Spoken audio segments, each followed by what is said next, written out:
Du 14 au 18 mars, la ville de Nancy a organisé une semaine de l'énergie. Engagée depuis quelques années dans la démarche Cité de l'énergie, la commune a ainsi mis en place durant une semaine diverses activités de sensibilisation à l'économie d'énergie à l'adresse de ses collaborateurs. Cité de l'énergie, c'est un label que nous avons obtenu. C'est un label qui est assez exigeant. Il faut que nous ayons un certain nombre de projets qui visent à réduire notre impact sur l'environnement. Et ce sont toutes des mesures que nous essayons de prendre à la fois pour nos bâtiments communaux, pour nos collaborateurs, pour la façon dont on se déplace, de trouver donc des solutions pour limiter notre empreinte et là aussi donner l'exemple aux citoyens de quels sont les gestes que nous devons faire pour améliorer les choses. Et ce sont donc des mesures qui vont à droite ligne de ce que nous pratiquons de manière générale avec le programme Cité de l'énergie, avec nos différents programmes qui visent à ce que la ville de Nancy réduise son empreinte.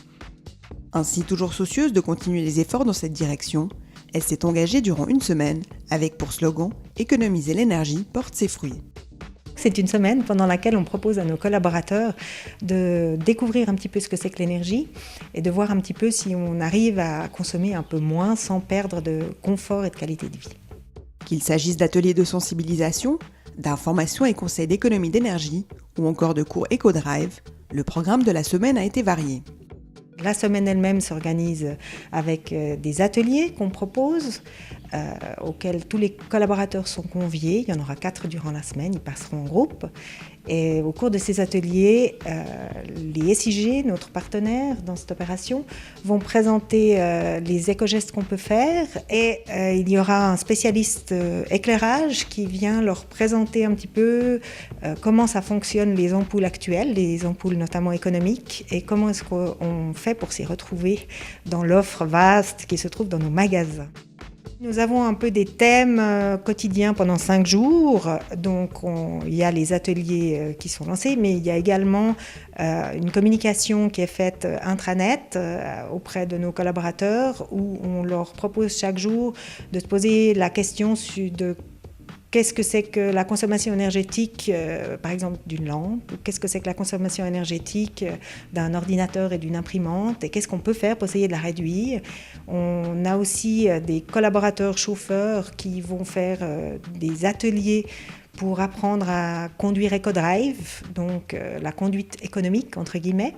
Nous avons également une action sur l'eau qui va être faite où nous allons leur expliquer un petit peu comment on fait pour réduire la consommation d'eau, leur faire prendre conscience de la consommation quotidienne d'eau. Nous nous sommes intéressés à l'un des cours EcoDrive proposés au service de la voirie de la commune. Le gain d'énergie lors des 2 journées de cours était de 15 à 17% par rapport à une conduite normale. Le cours économique, donc ça veut dire que c'est une nouvelle version de la conduite avec les nouveaux véhicules d'aujourd'hui, une nouvelle adaptation un petit peu. C'est un nouvel apprentissage avec ces nouveaux véhicules, les nouvelles technologies d'aujourd'hui pour amener ces véhicules au maximum d'économie.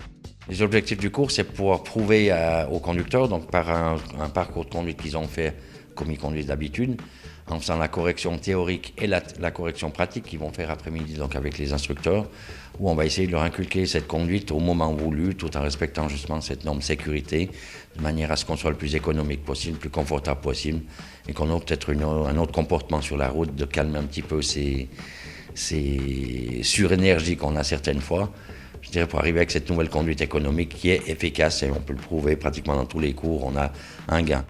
La ville a également mis en place d'autres actions, notamment des relevés quotidiens de consommation électrique de plusieurs bâtiments administratifs. Dans certains lieux, c'est-à-dire dans les 3 bâtiments qui sont situés dans le parc de la mairie, nous avons mis au point, avec l'appui toujours des SIG, un système de comptage de l'électricité de chacun des bâtiments avec un petit boîtier électronique qu'on appelle un Watson qui permet d'en voir la consommation en temps réel. Parce que l'énergie électrique est quelque chose qu'on utilise tout le temps mais dont on ne se rend pas forcément compte.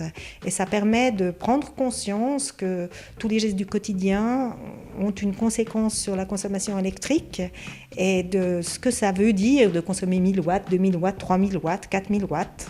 Et c'est ça qui est intéressant, c'est de donner une clarté, en fait, une lisibilité à la consommation d'énergie que nous faisons. Du matériel de bureau et des luminaires intelligents ont également été fournis à l'essai aux collaborateurs sur la place de travail. On propose aux collaborateurs en prêt des wattmètres de manière à ce qu'ils puissent eux aussi essayer de voir combien consomment leurs équipements de bureau.